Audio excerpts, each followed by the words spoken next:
This week started with the second and final live TV debate over Scotland's future, which the Prime Minister chose not to watch.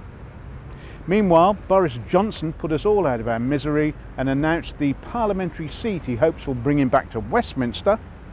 And not to be outdone, UKIP's Nigel Farage also announced he would be standing in South Thanet.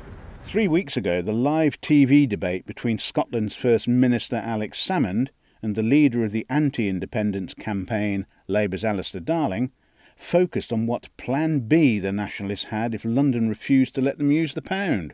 Darling was hailed the winner after he drove Salmond onto the back foot and failed to get an answer to his question. But the famously canny SNP leader was determined to regain ground, and in the second debate came out the big winner after branding Darling a Tory collaborator. With just 3 weeks to go to the historic referendum, it appeared the debate was really hotting up.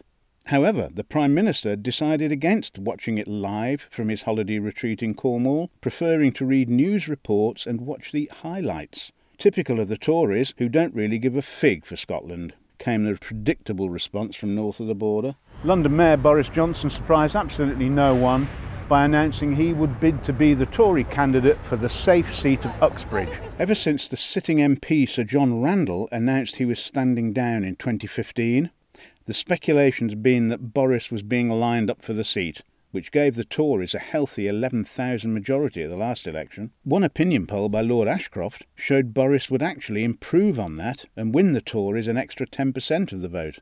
David Cameron was delighted his old Bullingdon Club friend was now set to join the party's election campaign and bring a bit of his unique celebrity style to the affair. Presumably he'll worry about the mayor's leadership ambitions after the poll next year. Meanwhile, the UKIP bandwagon may have slowed a bit since the heady days of the Euro elections, but Nigel Farage still believes he's on his way to Westminster. And he may be right.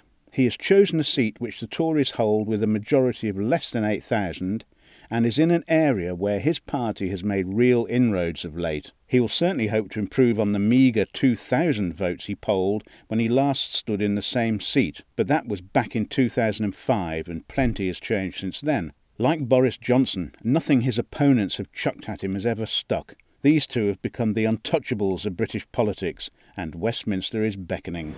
And that's it. To keep up to date with all the political news from Westminster, go to ibtimes.co.uk.